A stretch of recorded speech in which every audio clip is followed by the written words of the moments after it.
In the spring of 1994, a strange wave of confusion began to ripple quietly, but unmistakably across Spain, starting not with a loud broadcast or a flashy billboard, but with the quiet rustle of envelopes arriving at the doorsteps of 5,000 women. These women, spanning different cities, ages, and backgrounds, opened their mailboxes to find a letter unlike anything they had ever received. Written in a poetic, almost intimate tone, the message whispered of a mysterious connection, an unspoken encounter, and a longing to meet again. The words were subtle, but suggestive. "Yesterday, we saw each other again. It was on the street. I felt that you looked at me too. I just want to meet you for 2 minutes. And if you don't like me, I'll still remember those 2 minutes forever." No return address, no name, no indication of who had sent it. For many it felt as though someone, a stranger, possibly dangerous, was watching them. The eerie vagueness of the message struck different women in different ways, but a common feeling united them all: discomfort, even fear. In a pre-digital world where personal data was not expected to be so easily accessible, receiving such a letter felt deeply intrusive. Some assumed it was from a secret admirer.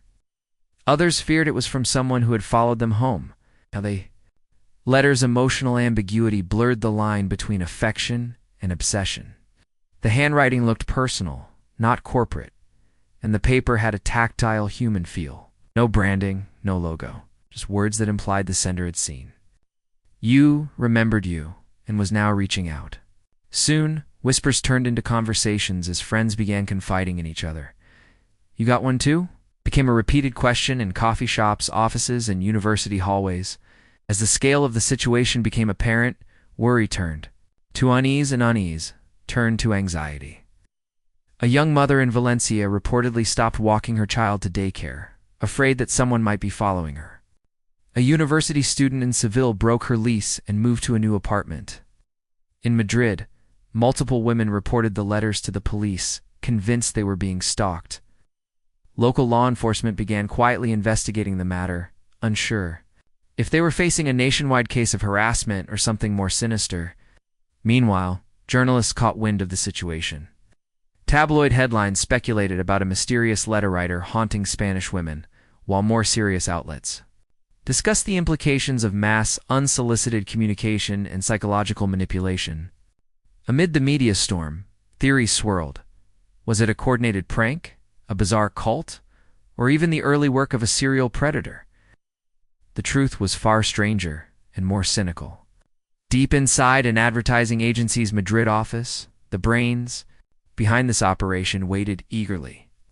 The campaign had been commissioned by Fiat, the iconic Italian car manufacturer, with a very specific objective: to make their Fiat 500 model more appealing to young urban women. The team believed traditional advertising had grown stale and predictable.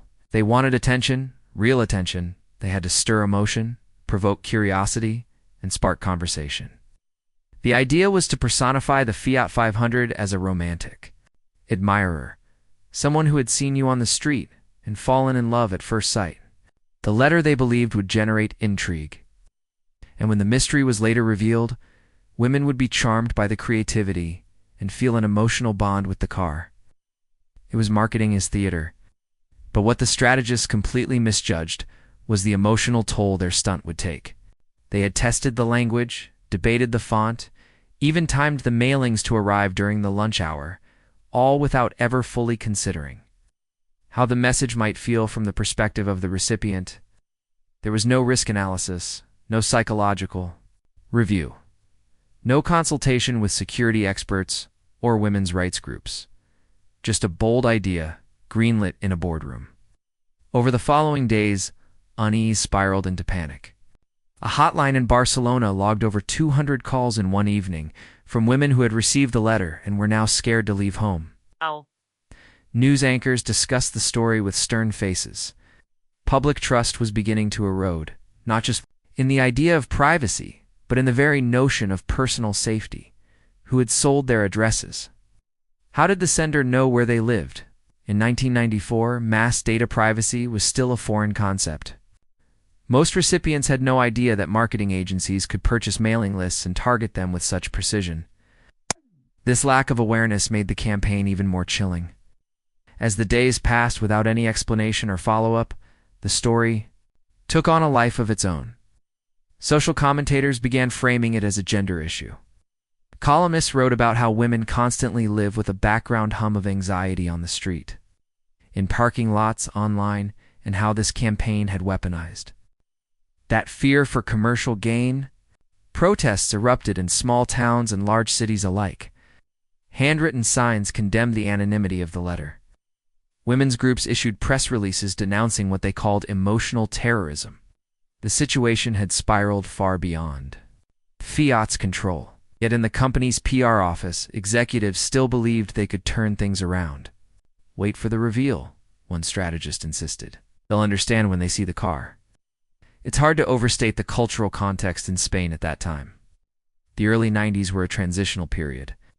The country was still settling into its post-Franco democratic identity. Feminism was gaining momentum, but mainstream gender narratives were still conservative. Against this backdrop, the idea of sending unsolicited, emotionally manipulative messages to thousands of women was not just tone-deaf, it was explosive. Fiat believed they were tapping into a romantic notion of spontaneous love, but what they actually unearthed was a cultural powder keg. Within a week, newspapers across Europe were picking up the story. The campaign was becoming an international embarrassment. Italian news outlets criticized Fiat's lack of judgment. Marketing experts in the UK and France debated the ethics of using fear as a sales tactic. Some saw it as a symptom of a larger problem, a corporate world dominated by men making decisions for women without involving them in the process. Still, no explanation had come from Fiat. The women who had received the letters continued to live in limbo, confused, as angry and afraid. For them, the passage of time only deepened the sense of violation. The absence of a sender was its own form of violence. The cityscapes of Spain, the plazas of Madrid, the coastal roads of Barcelona, the narrow alleys of Granada suddenly felt less safe. Women altered their routines, avoided familiar routes, even changed their appearance to avoid attention. In trying to sell a car, Fiat had accidentally peeled back the surface of modern womanhood and exposed a raw nerve. Man, they hadn't even revealed the punchline yet. The twist was still to come. A second letter that would change everything. Or so they believed. But by then, the damage was already done. What Fiat had underestimated wasn't just the risk of fear, but the long memory of betrayal. You could not pretend to be a stalker and then laugh it off with a showroom invitation. You couldn't play with trust and expect applause. As the seventh day approached, the day the follow-up letters were scheduled to arrive, Spain held its breath. Women didn't want romance. They wanted answers. The follow-up letter arrived exactly 6 days after the first, slipping quietly into the same 5,000 mailboxes. But this time, it did not whisper romance. It shouted revelation. "You've already met me," the message began. "You looked at me on the street and maybe you loved me at first sight." The letter went on to disclose, in what Fiat surely thought was a clever twist, that the mysterious admirer wasn't a person at all, but a car, the new Fiat 500. "I'm waiting for you," it concluded, "at your nearest Fiat showroom." The design of the letter was more polished than the first, with hints of branding and a sleeker font, but the damage had already rooted itself too deeply. For many women, the revelation was not a relief, but a second betrayal. The terrifying sense of being watched, of being stalked, of wondering whether they should change their routines or move to a new neighborhood. None of that was erased by learning that it had all been a stunt. In fact, it made it worse. To realize that their fear was manufactured, orchestrated deliberately by a brand trying to sell them something, ignited not just anger, but indignation. Overnight, the tone of the public conversation shifted from anxious confusion to full-blown outrage. On talk shows and radio call-ins, women who had received the letter began to speak out. One teacher from Zaragoza described breaking down in tears in her classroom after reading the first message. A nurse from Malaga admitted that she had slept with a kitchen knife under her pillow for 3 nights. Their stories resonated deeply, not just with other women who had received the letters, but with the general public. which now saw the campaign for what it truly was: emotional manipulation on a national scale. The media seized the scandal with renewed ferocity. Headlines branded the campaign El Escándalo del Fiat 500 and La Carta del Miedo, the letter of fear. Editorials condemned Fiat's gross miscalculation, pointing out how little empathy the company had shown toward the everyday experiences of women navigating a world already heavy with threats and unspoken risks. In press rooms and university halls, marketing experts began dissecting the campaign as a case study in ethical failure. While some applauded the boldness of the idea in theory, none could defend the execution. The marketing team had intended to break the mold, to make people feel something real, but they had chosen the most fragile emotion of all: fear. And once fear takes root, it's not easily transformed into fondness. The women weren't charmed. They were traumatized. In Fiat's own offices, meanwhile, confusion gave way to panic. What had begun as a playful campaign was now spiraling into a PR nightmare. Salespeople reported that customers were walking out of showrooms after seeing the campaign materials. Fiat Spain's marketing director, originally proud of the team's original concept, found herself facing intense scrutiny from Italian headquarters. Executives demanded explanations. Who had approved the language? Who had vetted the data list? Why was there no crisis plan in place? Worse still, legal teams began to receive letters from attorneys representing groups of women who had received the anonymous notes. Some threatened class action lawsuits for emotional distress and invasion of privacy. While Fiat had technically purchased the mailing list legally, that did little to soothe public outrage. The core violation wasn't just legal, it was personal, psychological. Women felt tricked, used, and humiliated. They had been forced to confront their deepest fears, only to discover that the source of their dread was a smiling marketing executive pitching a compact car. Under growing pressure, Fiat issued a formal statement through its Spanish public relations office. The message, however, lacked the tone of accountability the public was demanding. It referred to the campaign as an innovative communication experiment and apologized only to those who may have misunderstood the message. Instead of dousing the flames, the statement poured gasoline on the fire. Activist groups condemned Fiat for refusing to take full responsibility. Feminist organizations organized protests outside Fiat showrooms in Barcelona, Madrid, and Seville. Demonstrators held signs that read, "We are not your marketing tools, and fear is not a sales tactic." In an era before social media, these protests still managed to gain traction internationally, with images and footage airing across European news networks. By the end of the second week, the Fiat 500 scandal had become a global talking point. The irony, of course, was that the campaign had achieved a twisted version of its goal. Everyone was talking about the Fiat 500, but no one wanted to buy it. Showroom visits dropped. Dealers reported backlash from customers who had previously considered the brand family-friendly and trustworthy. The car itself, redesigned for a modern market with a nostalgic nod to its post-war origins, was quickly overshadowed by the campaign's controversy. Its rounded edges and compact charm now seemed tainted by the emotional toll it had taken on half a nation. Inside Fiat's corporate ecosystem, blame began to circulate. The ad agency, once celebrated for its creativity, was now being distanced from the brand.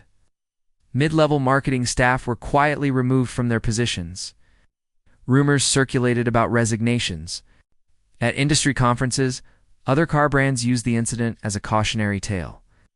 "Don't Fiat your campaign" became insider slang for any idea that sounded bold, but lacked ethical grounding.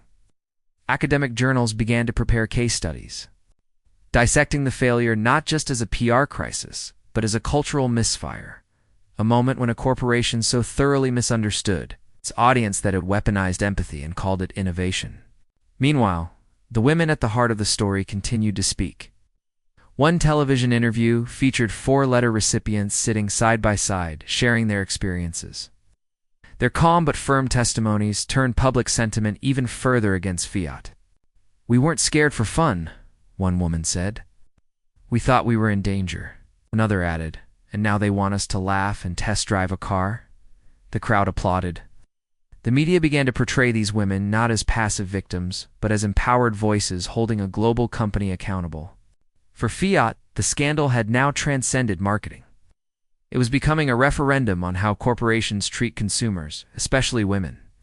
In a modern world where emotional intelligence should matter as much as market share, in the weeks following the public revelation of the Fiat 500 campaign, Spain found itself in the middle of a national reckoning, one that went beyond a car commercial and veered into a broader discussion about fear, ethics, gender, and power in advertising. As the outrage grew louder, Fiat's crisis management efforts shifted from weak apologies to full-scale damage control, though it was increasingly clear they were playing catch-up in a game they had started and lost. Executives from Fiat's European headquarters flew into Madrid for emergency meetings with their Spanish branch, trying to understand how a campaign that was initially pitched as bold and intimate had evolved into what was now being described in newspapers as a textbook example of corporate emotional assault. Meanwhile, the legal heat intensified. At least 27 of the 5,000 women who received the letters filed individual complaints in court, citing emotional distress, invasion of privacy, and psychological harm. Lawyers representing some of the complainants explained to the media that the letters had triggered anxiety attacks, sleep disorders, and even cases of PTSD in women who had prior experiences with stalking or harassment.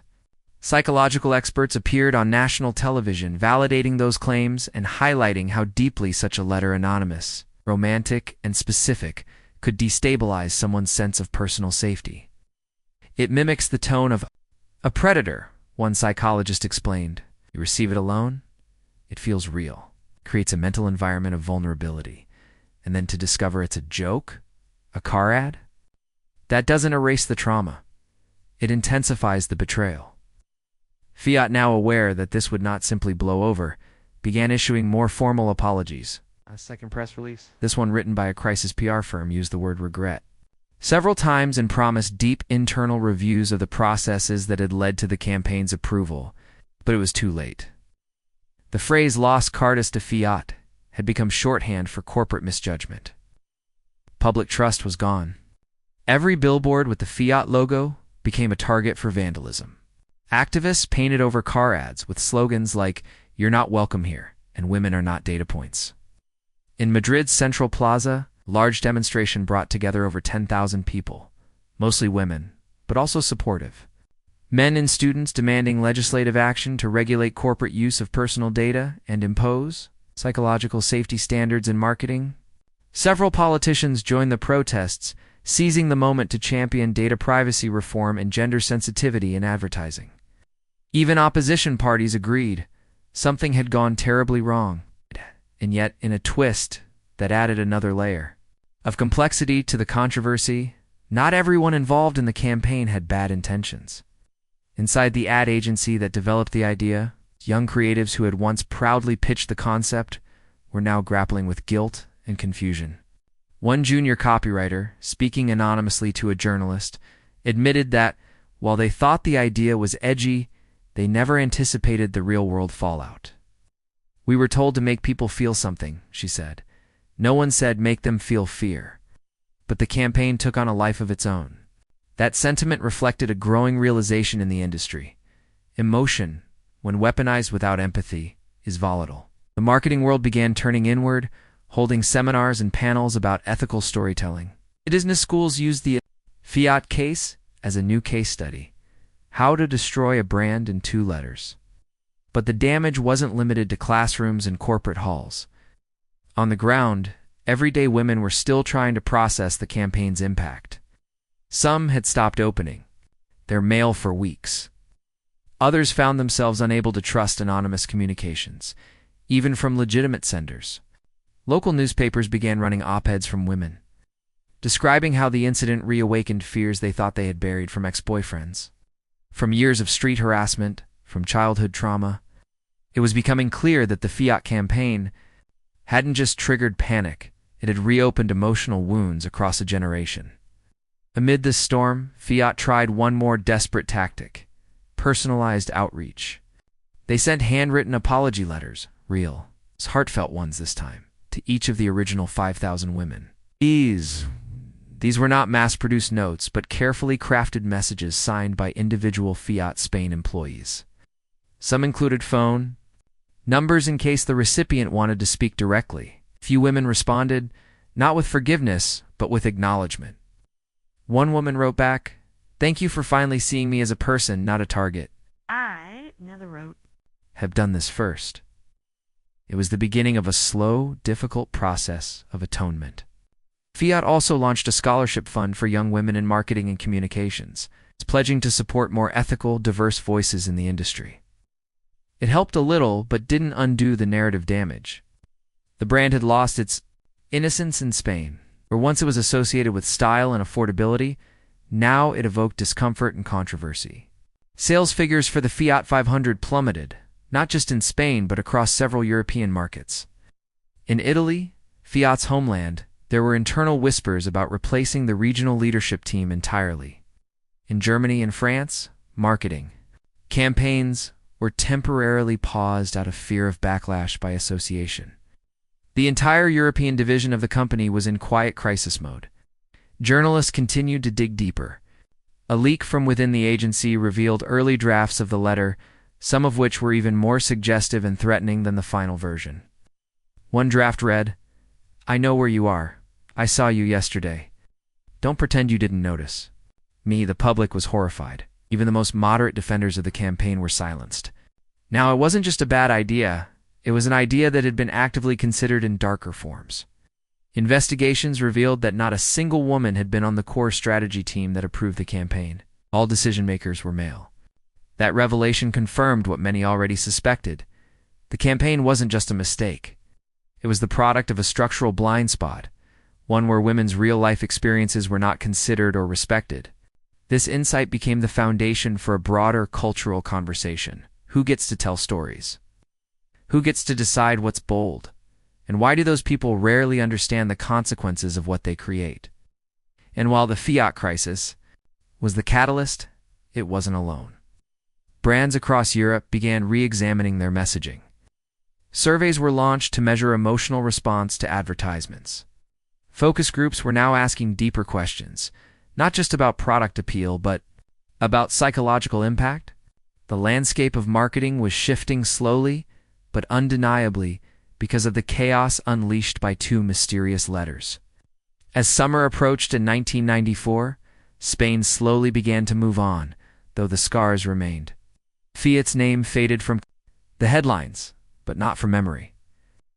The story became a kind of urban legend, told in classrooms and cafes and marketing departments. A reminder of the time fear arrived in an envelope, and trust disappeared into the air like smoke. By the beginning of July 1994, nearly 2 months after the first mysterious letters were sent, the media frenzy surrounding the Fiat campaign had begun to wane, not because the outrage had faded, but because the story had become so familiar, so thoroughly dissected that there was little left to uncover. And yet, while news cycles moved on to fresh scandals, the deeper consequences of the campaign lingered stubbornly in the background of Spanish society. In marketing boardrooms across Europe, the Fiat fiasco had become a cautionary tale repeated. Like a prayer, never assume emotional manipulation is harmless. Never underestimate the public's capacity to push back, and above all, never forget the humanity of your audience. But for the women who received the letter, that moral was more than a theory or a professional lesson. It was a lived experience. Many had begun speaking in small public forums, joining panels on advertising ethics, or being invited as guests on radio shows to share what the campaign had done to their sense of safety. The psychological ripples continued, especially among those who had been dealing with prior traumas.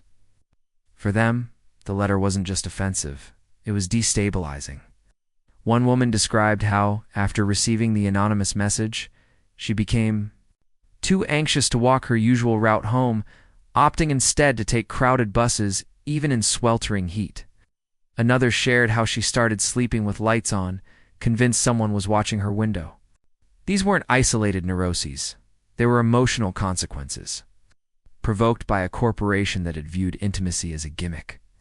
Universities held debates and lectures on what had happened. In one packed auditorium at the university, of Barcelona. A guest professor asked students to analyze the letter line by line, not just for linguistic structure, but for psychological implication. "Who is the speaker?" he asked. "What does he want? How does the absence of identity create power?" Students discussed the violation embedded in the message, how even the softest romantic words could become weapons when sent by an unknown entity to someone's home.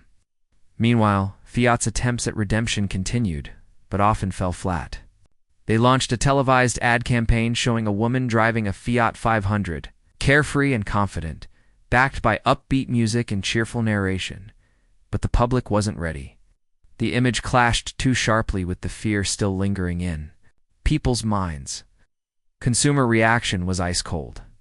Social commentators mocked the campaign as tone-deaf, especially when viewers noticed the actress in the commercial bore striking resemblance to a woman who had publicly criticized the original letter campaign. Conspiracy theories swirled online, and in tabloids that Fiat had intentionally cast someone similar to flip the narrative. Fiat denied the claim, but by now, nothing they said was received in good faith. Trust had been so thoroughly eroded that even positive gestures were interpreted as manipulation. The company was stuck in an emotional deficit it couldn't dig itself out of. And yet, some important cultural developments were taking place as a result of the chaos. Parliament began drafting new legislation around consumer data protection and advertising ethics. For the first time, there was serious governmental interest in regulating how personal information was used in marketing. A bipartisan committee formed to study the Fiat letter incident, and their preliminary findings highlighted a significant gap in Spain's legal framework. At the time, companies could legally purchase mailing lists containing names, addresses, gender, and even demographic habits, all without the consent of the individual. The public, now aware of this reality, demanded change. Protesters carried banners that read "Mi dirección no es un permiso," "My address is not permission." Schools added discussions about data privacy to their curricula. Civic literacy was improving, not thanks to government foresight, but because of corporate failure. For many, this was a silver lining. The Fiat disaster had shocked the public into awareness. Young people were learning how easily their data could be sold, how corporations viewed them less as people and more as profiles. And yet the pain hadn't disappeared. For women who had received the letter, closure remained elusive. Fiat had offered apologies, scholarships, interviews, even donations to women's shelters, but the original gesture, that unwanted whisper in the mailbox, couldn't be undone. You couldn't unfeel the fear, couldn't rewind the moment you wondered if someone was outside your window. The brand had planted something in the public consciousness, something ugly, and it would take years to fully uproot. On a personal level, many women tried to reclaim agency through storytelling. Some wrote essays, others published poetry. A few collaborated on a short film titled Cartas sin nombre letters, without names, which premiered at a local film festival and featured a fictionalized narrative of a woman navigating paranoia, only to discover her stalker is a corporate logo. The film was well received, not only for its artistic quality, but for its cultural resonance. It wasn't just about the Fiat letters. It was about the broader experience of being watched, misunderstood, and commodified.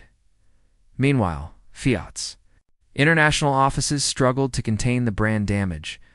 In Latin America, where Fiat was planning a major launch of the same model, executives paused campaigns to re-evaluate emotional framing. In the US, marketing teams were instructed to avoid any approach that personifies the vehicle.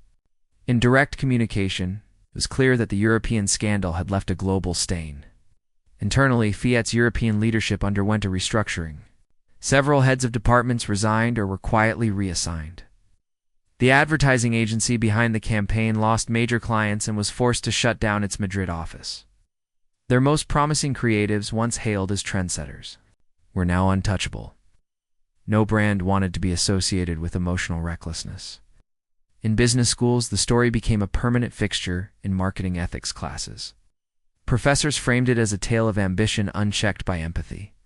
Students analyzed every decision point, from the pitch meeting where the idea was approved, to the failure to include diverse perspectives, to the cowardice of the initial apology. But for all the theoretical analysis, one thing remained painfully real: the women whose daily lives were disrupted, who still tensed up when they saw unmarked envelopes, who now viewed mail not as communication, but as a potential threat. Among them was a woman named Isabel, a 34-year-old social worker in Seville. She had received the first letter on a rainy Tuesday, opened it just before heading to work, and spent the entire day looking over her shoulder. Her fear turned to dread when she saw a similar envelope appear again a week later. Isabel never returned to her usual routine. She changed her walking routes, left the lights on in her apartment, and began attending therapy. Months later, when Fiat sent its third apology, this time a more personal, humanized letter, she didn't read past the first line. She kept it sealed, tucked away in a drawer, not because she wanted to preserve it, but because she couldn't bring herself to relive it. Isabel was not alone. Across the country, thousands of women had similar stories, different only in details, bound by the same emotional arc: confusion, fear, betrayal, and a bitter recognition that their inner world had been disturbed for the sake of a marketing experiment Fiat had intended to connect emotionally. Instead, they had triggered a national trauma. And though their marketing team now spoke in the language of reform and corporate learning, the damage was done. As the summer wore on and Spain turned its attention to new events, the memory of the letters remained. Not as a headline, but as a warning, a memory, and a scar. By the end of 1994, Fiat's ill-conceived campaign had faded from the front pages. But its echoes remained embedded in Spanish culture, not just as a marketing disaster, but as a moment when society drew a line between creativity and cruelty, between engagement and exploitation. Though the company had attempted various gestures of reconciliation, including public apologies, private outreach, charity donations, and scholarship programs, none of these efforts managed to erase the psychological footprint of the infamous letters. People remembered not just the stunt itself, but how long it took Fiat to admit its mistake, and how defensive the company had initially been when women across the country cried out for acknowledgement. The story was no longer just about advertising. It had become a parable of how disconnected corporate power could be from everyday human experience. In the final months of the year, multiple documentaries aired across Europe dissecting what had happened in Spain. One particularly powerful piece, broadcast on RTVE, included interviews with several of the original letter recipients, some speaking publicly for the first time. They recounted in calm but unwavering tones the fear they had felt, the confusion, the sleepless nights, and the hollow sense of being manipulated. Among them was Isabel, the social worker from Seville, who now found herself at the center of the national conversation after being asked to speak at a data ethics summit in Madrid. Dressed in the same modest pastel blouse and beige coat she had worn throughout the ordeal, she walked onto the stage, a symbol not of victimhood, but of strength. Her voice trembled slightly at first, but steadied as she addressed the audience of journalists, students, lawmakers, and corporate executives. "We are not targets," she said. "We are not case studies. We are not emotional experiments. We are people."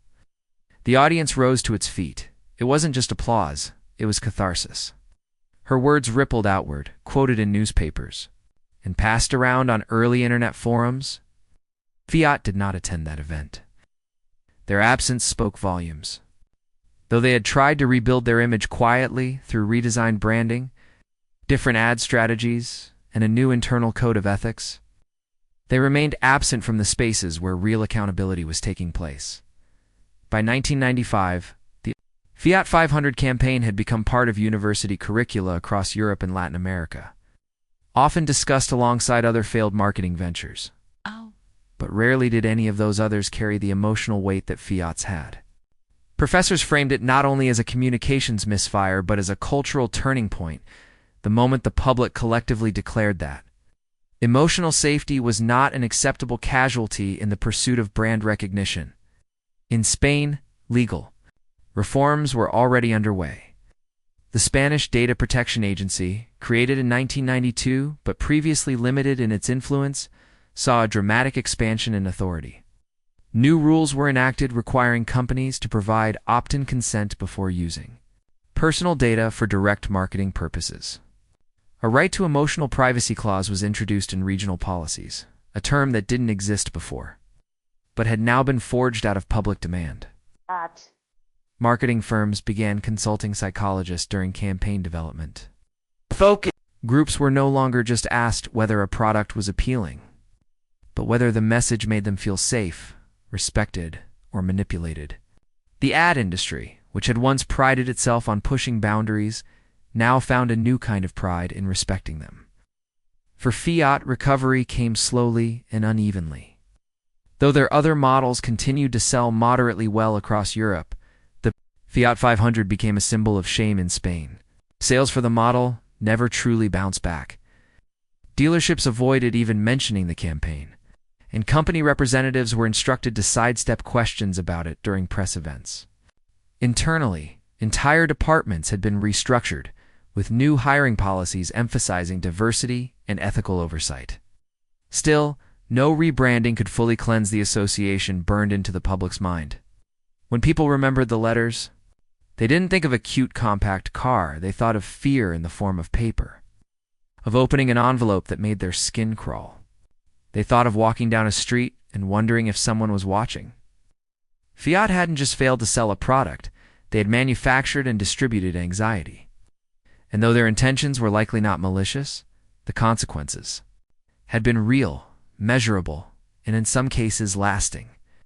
But for some of the women who had been part of the original 5,000, that experience led them down new, unexpected paths. A few had gone on to become writers, lecturers, and activists. Their lives had been altered by the campaign, not by choice, but by circumstance, and they had chosen to use that experience as fuel for change. Isabel became a founding member of an organization focused on ethical storytelling in media. Another woman, a journalist from Pamplona, published a memoir chronicling her experience of the letter and how it mirrored deeper cultural anxieties around female autonomy and privacy. The book, Cartus Q, No Petty Letters I Didn't Ask For, became a bestseller. It wasn't about Fiat, it was about boundaries, control, and the deep discomfort of being turned into an object of a message you never invited. These voices helped reshape the national conversation around marketing. It's not just as a tool for business, but as a social force with real human consequences. In the years that followed, companies across Europe approached campaigns with new caution. Fiat's name was still brought up in brainstorm meetings, but not in admiration. It was a quiet warning passed among creatives. Don't become the next letter story. In many ways, this shift represented something hopeful. Out of the wreckage came reform, awareness, and a more emotionally intelligent industry. But for those who lived through it, especially the women who opened their mailboxes that spring, the campaign would never be just history. It was personal. It was real. And it would always be a reminder of the fine line between innovation and intrusion. Today, more than 30 years later, marketing professionals still reference the Fiat case. It appears in textbooks, TED Talks, and legal studies. Most remember it as a failure of judgment, a moment when imagination outpaced responsibility. But those who look deeper see something else, a story of people pushing back, of victims turning into voices, and of a country that chose dignity over drama. The final legacy of the Fiat campaign isn't the ad itself, it's what followed. The letters may have started as fiction, but the response became fact. Fear was never forgotten, but neither was the courage that rose to meet it.